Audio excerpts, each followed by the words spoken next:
You felt it, didn't you? That strange silence, the one that comes before everything falls apart.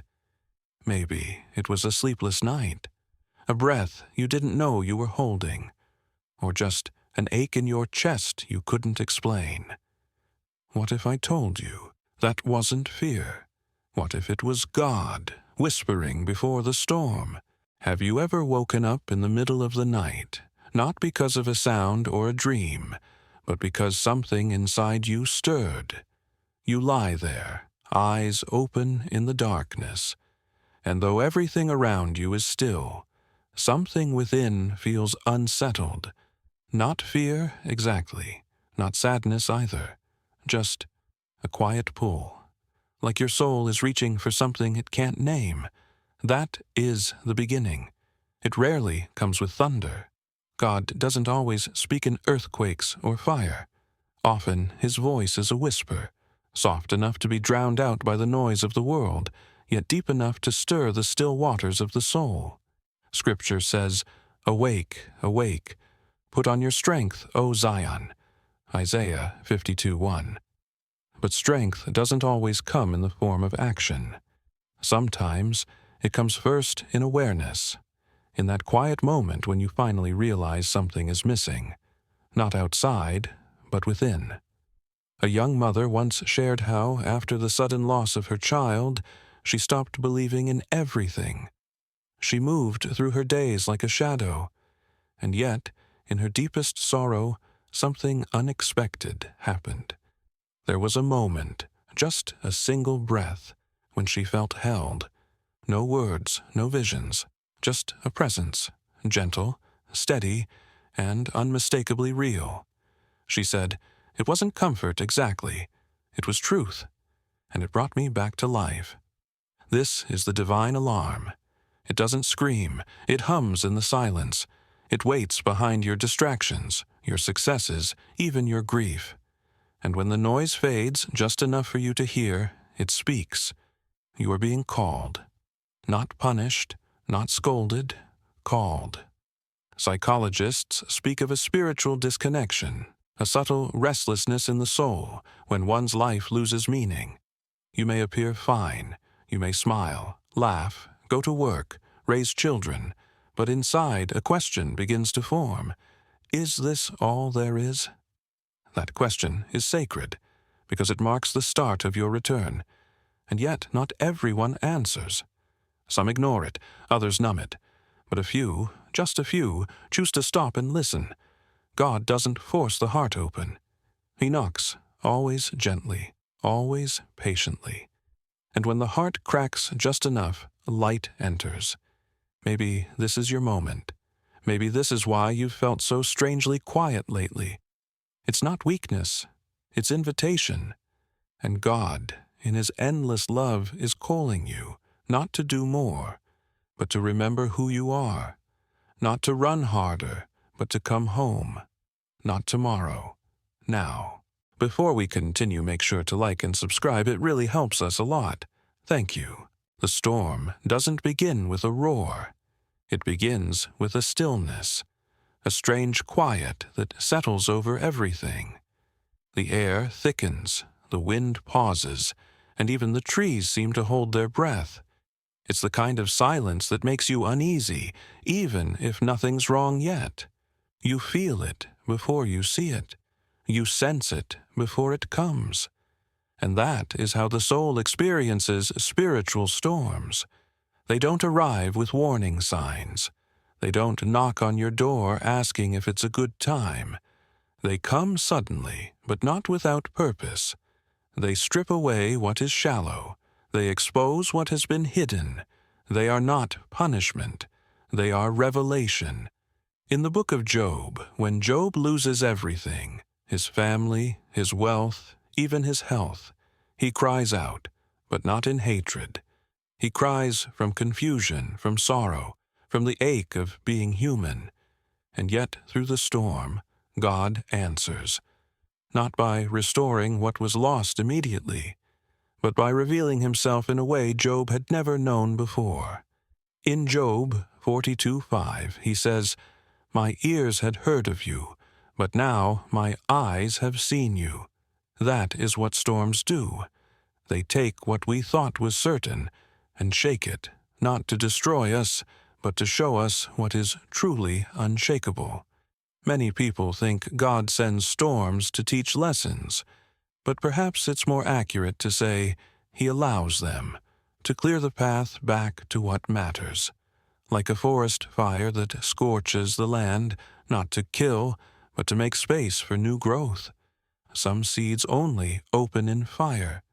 There was a man in his 50s who had spent decades building a life of success, money, status, admiration. On paper, he had everything.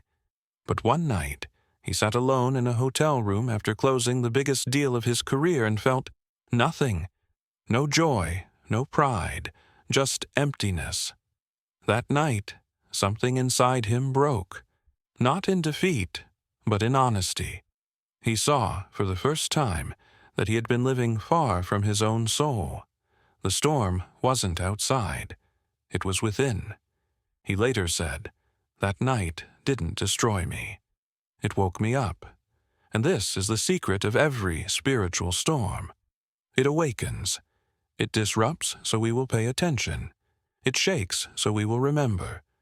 Because sometimes it's the only way the soul can be reached. You see, God is not the storm, but He speaks through it. He doesn't break us, but He allows the breaking, so the shell can crack and the spirit inside can finally breathe. This kind of transformation doesn't always look like joy. At first, it may feel like loss, confusion, or even anger. But deeper than that is something sacred, something honest. And for those willing to stay through the storm, not run from it, not fight it, but walk through it, there is healing on the other side. The storm is not the end of your story. It may be the moment you begin to see clearly. It may be the moment you stop pretending. It may even be the first real moment of your life. And if you're in it now, if the winds are rising and everything familiar is starting to shake, don't despair. You're not being punished. You're being drawn in, closer, deeper, into something holy, into something real. The storm may be loud, but if you listen closely, there is still a voice, gentle and unwavering, saying, "I am with you, even in this." It's a question whispered through clenched teeth in hospital rooms, murmured through tears on the bathroom floor, or asked in silence beneath a sky that offers no reply. Why does God allow this? Why would a loving God permit pain, confusion, collapse? It's not wrong to ask. In fact, the question is holy, because hidden inside it is a longing to understand something bigger than ourselves. And sometimes that longing is the first honest prayer a person ever prays. The truth is, God is not indifferent to our suffering. He sees it. He feels it. In John 11, when Jesus stands before the tomb of Lazarus, knowing full well He's about to raise him from the dead, He still weeps. Not out of powerlessness, but out of love. He enters into our sorrow before He redeems it. He does not rush past pain. He walks through it with us. God permits the storm, not because He delights in destruction, but because He sees what we cannot. He sees the layers we've built around our hearts, the lies we've accepted about who we are, the weight of shame, fear, and striving we've carried for too long. And He knows, sometimes, only a storm can wash it all away. A woman once described how everything she depended on fell apart in 1 year: her marriage, her career, her reputation. She felt exposed, like someone had torn the roof off her life. But years later, she said something remarkable. "It was the worst thing that ever happened to me, and it saved me. I had to lose everything that wasn't real in order to find what was. This is the strange mercy of God. He does not always stop the storm, but he never wastes it.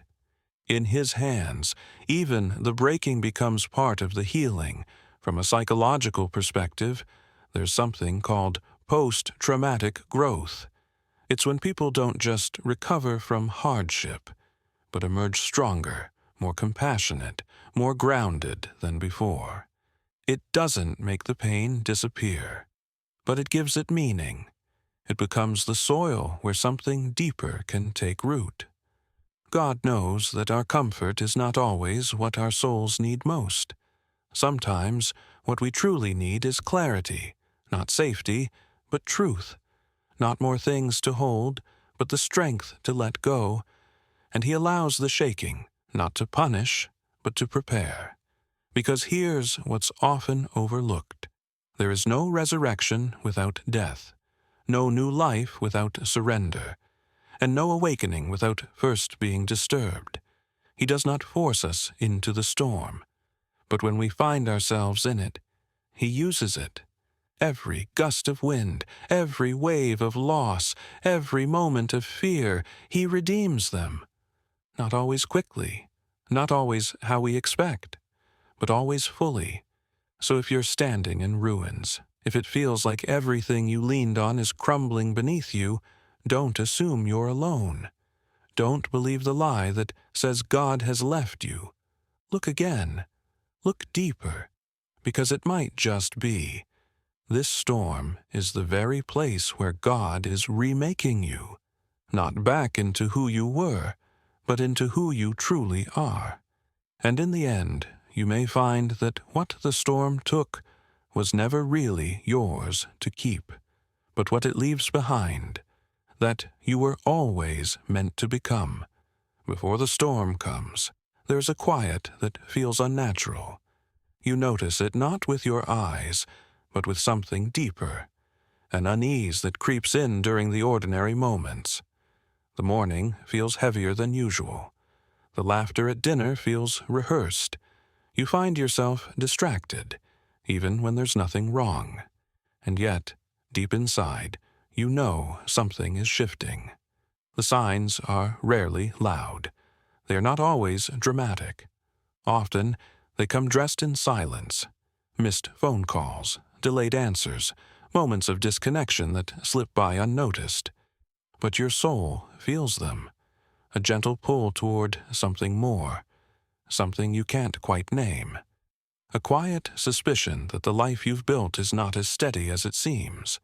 In Scripture, Jesus speaks of the signs before the end, not to frighten, but to awaken. In Matthew 24, he warns of wars, rumors, betrayal, the love of many growing cold. But these are not just global events. They are inner conditions. And long before they erupt outside, they unfold in the human heart. The stillness before the storm is a gift, though it rarely feels like one. It gives us space to notice, to return, to examine what we've placed our trust in. It's a pause between what was and what is coming, a sacred in-between where the Spirit speaks with clarity, if we are willing to listen. There was a young man who had everything planned, his career, his future, his identity all wrapped up in one image. But months before everything collapsed, he began having trouble sleeping. He didn't know why. He would wake at 3 a.m. with no reason, heart racing, mind blank. No nightmares, no trauma, just an invisible restlessness. He brushed it off as stress. But later, he realized, it was the stillness before his storm. His soul had started crying out long before anything on the surface had changed. God, in his mercy, often speaks through discomfort, not to condemn us, but to invite us, to lead us gently back to truth before the world around us begins to unravel. And when we ignore these signs, the unraveling becomes the teacher. From a psychological view, these early signs are sometimes classified as symptoms of anxiety or existential crisis. But spiritually, they are often sacred signals, not problems to be medicated away, but invitations to go deeper, to ask harder questions. to slow down, to return to stillness, not as escape, but as a place of reckoning and renewal. Because silence is never just silence. It holds weight. It holds messages. And in the hands of God, silence is one of His most powerful languages. If you feel it now, if your life looks fine on the outside, but something is unsettled within, don't rush past it. Don't drown it in noise or distraction. Sit with it. Pray through it. Let it speak. It may be God knocking, gently, persistently, not to scare you, but to prepare you, because the storm is not sent to destroy, but to refine. And when it comes, those who have listened in the stillness will not be caught off guard. They will be rooted, not in what can be seen, but in what is eternal. The quiet you feel now. It may be the softest act of grace, the final pause before the breaking, or the first whisper of a voice saying, "Come back to me." Before the winds rise, return. There comes a moment, not always loud, but unmistakable, a point where something within you breaks. Not in a way that shatters, but in a way that softens. You can no longer pretend, no longer outrun the ache you've been carrying. It's not just sadness, and it's not quite fear. It's something deeper, a homesickness of the soul. And in that moment, a quiet voice speaks. Come back. The call to return is not a command. It's not harsh, not demanding. It doesn't come with shame or accusation. It comes with tenderness, like a memory of warmth, like the scent of a place you once knew. It is the voice of the Father, waiting at the edge of the road, eyes fixed on the horizon, not to punish, but to welcome. In Luke 15, Jesus tells the story of the prodigal son. A young man takes all that belongs to him and runs as far as he can, wasting everything on what he thought would satisfy. But when it all falls apart, when the famine comes and the silence grows heavy, he remembers his father. Not his father's judgment, his father's table, his father's house, his father's kindness. And that is the turning point, not when he's restored, but when he chooses to return. It's the same for us. The most holy moment is not when everything is fixed, but when we finally say, "I can't do this on my own." When we lay down our pride, our illusions, our self-sufficiency, and simply walk home. There was a woman who spent years climbing every ladder she could find, career, relationships, image. She wore strength like armor, until one day her carefully constructed life fell apart. Divorce, financial collapse, isolation. And in the middle of that darkness, she walked into a church she hadn't entered in over 20 years. No service, no choir, just empty pews and dust motes in sunlight. She sat in the last row and wept. Not because she was lost, but because she had finally stopped running. That is what returning feels like. It is not dramatic. It is not perfect. It is often quiet, broken, beautiful in its simplicity. From a pastoral and psychological view, this moment of return, this surrender, is when healing begins. Not when circumstances change, but when the heart opens, when the masks come off, when you stop trying to be enough and allow yourself to be loved as you are. Because grace isn't found at the end of perfection. It's found in the arms of the Father who runs to meet you while you're still far off, who doesn't wait for an apology, who doesn't keep score, who simply says, "You are home." If you felt that pull, if something in you has been whispering that it's time, that the running is done, then listen. You don't need a map. You don't need the right words. You don't even need to fix what's broken. You just need to turn. And when you do, you'll find He was never far. That even in your wandering, He followed you. That every road you took, even the wrong ones, led you back here. The call to return is not for the perfect. It's for the tired, the lost, the searching. And it's not too late. Not now, not ever. Just turn. He will meet you on the road. Hope doesn't always come with light. Sometimes it begins in darkness, in the quiet after the storm has passed, when the wind has died down, but everything around you lies in ruins. It's the moment after the breaking, when your hands are empty and your strength is gone. And yet, in that emptiness, something breathes, faint, steady, real. Hope is not loud. It doesn't shout above the chaos. It rises like a whisper, like the first rays of dawn brushing across a shattered field. You may not even recognize it at first. You're still too tired, still too raw. But it's there. And it does not depend on how much is left standing. It depends only on this: God is still present. In the book of Lamentations, written in the wake of devastation, the prophet writes, "The steadfast love of the Lord never ceases. His mercies never come to an end. They are new every morning." Lamentations 3:22-23. These words were not spoken in comfort. They were spoken in ashes, and yet they shine. Because real hope is forged not in the absence of pain, but in the presence of God within it. You may think the storm has stolen too much from you. Maybe it did take things you can't get back. Maybe there are doors that won't reopen, relationships that won't be repaired, dreams that won't return in their old form.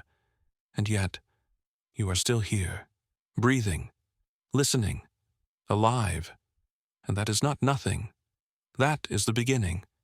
There was a man who lost everything in a fire.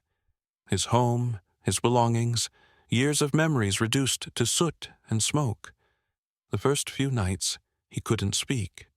He just sat, staring at the blackened remains. But one morning, he stepped into the ruins and noticed something small, a plant growing through the cracks in the foundation. He knelt beside it, touched the leaves, and wept. Not for what was lost, but for what still dared to live. Hope is like that. It doesn't erase the past. It doesn't pretend the storm didn't happen, but it says there is still life here. There is still goodness to come. And slowly, as your heart begins to trust again, it will lead you into places you never imagined. From a healing perspective, this is where deep restoration begins. After the noise, after the grief, when the heart, emptied of illusion, is finally ready to receive what it could never hold before. Peace that isn't rooted in circumstance but in presence. Joy that isn't loud but abiding. Love that isn't earned but given. The hope God offers is not naive. It doesn't ignore wounds. It goes with you into them. And it tells you again and again that you are not alone, that you are not forgotten, that nothing is wasted, not even the storm. So if you find yourself standing in the aftermath, unsure, undone, uncertain, don't rush to rebuild. Don't cover up the silence too quickly. Let hope rise slowly. Let it take shape in quiet ways, in kindness from a stranger, in the courage to begin again, in the still small voice that says, "You're going to be okay, because the storm has passed, and you are still here." And somewhere in this new silence, God is already planting something new.